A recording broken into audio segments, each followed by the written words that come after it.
The next question here is balance in a submatrix. This question is by Denise.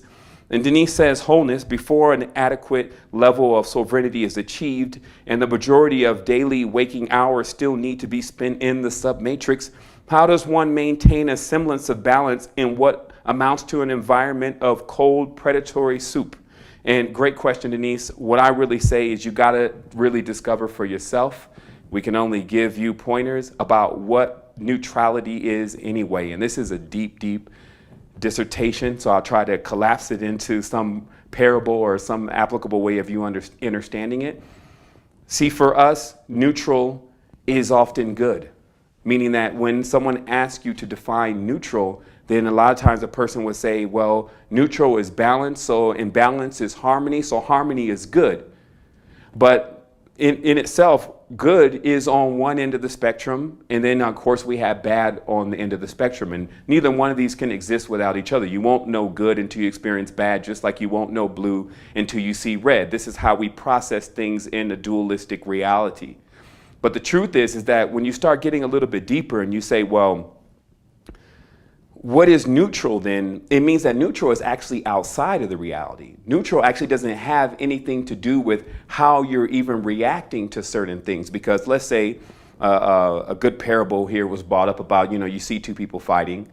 And what happens if you just, or maybe a bigger guy picking on a little guy, man picking on a woman or whatever, and you just walk away? Is that being neutral? The truth is that actually, no, you've made a decision. Even walking away is a decision. So where true neutrality is, which is a cognitive balance, a cognitive harmony, is actually outside of this realm and has to do with mechanics that don't even have anything to do with this realm. So when you start trying to find this neutral zone in the matrix, you won't find it. The neutral zone is outside of the matrix. And this is why it's so important for you to get in touch with that part of not only yourself, but everything that you're seeing around you, to get in touch with that universal out of time aspect of it, so you could come into more realization of what you're doing. And this kind of brings you more into focus. So this then brings us to the next part of the answer to this question, Denise, and it's success versus fulfillment. And to realize, what is the difference between those two? And if you look at success for many people could be the achievement of a specific goal. Fulfillment is more like in the long run, how you processed everything. So success could be momentary then, and fulfillment is much more broad and expansive.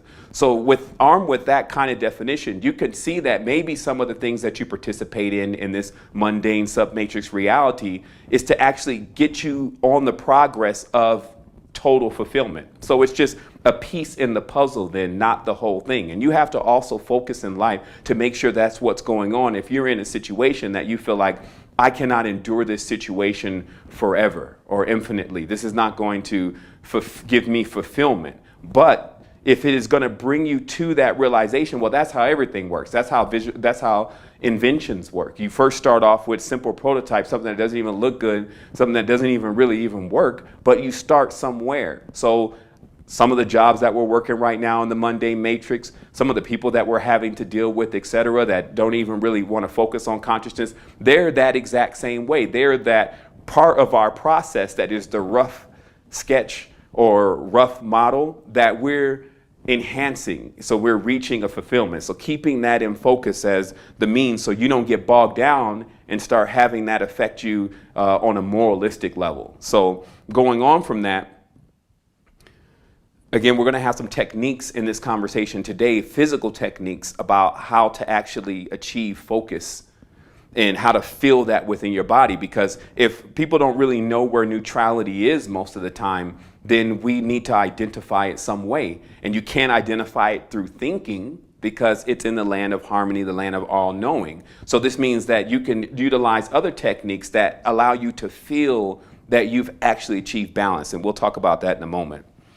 So just remember, though, the back and forth that goes on in the matrix, the yin and the yang, the you breathing out the oxygen and then the trees breathing in the carbon and pushing out, of you breathing out, the carbon dioxide, and the trees bringing in that carbon dioxide and then making oxygen.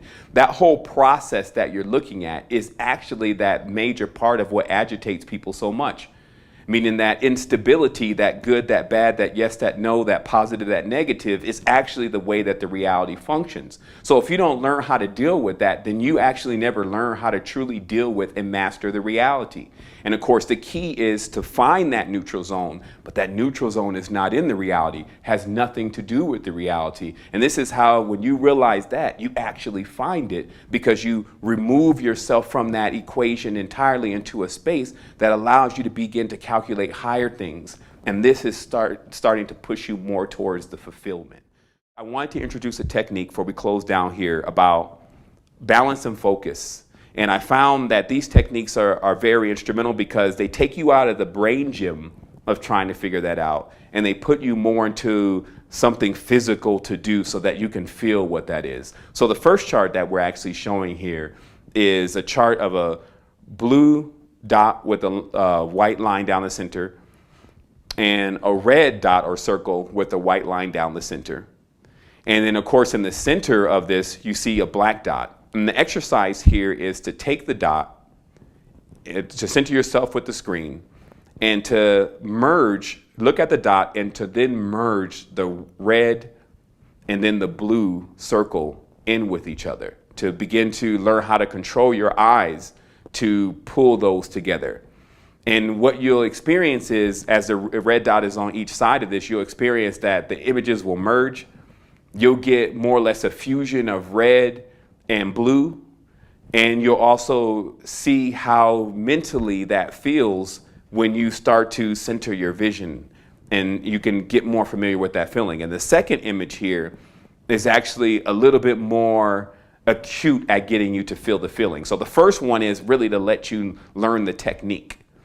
The second one is to let you feel what the technique's actually doing with your mind and how it gets you into three-dimensional space. So this diagram is actually two hypercubes. And then what you do is you use the same technique from the first design and you merge those two hypercubes together. And then what you experience, if you get it right, once you merge them together perfectly, is they pop out from the screen. So they literally create a three-dimensional thing, and that also feels a certain way. So this is how you get yourself more in touch with how does it feel to be balanced, more so than trying to think about what it's like to be balanced. So, and in that note, wholeness and balance vibrations.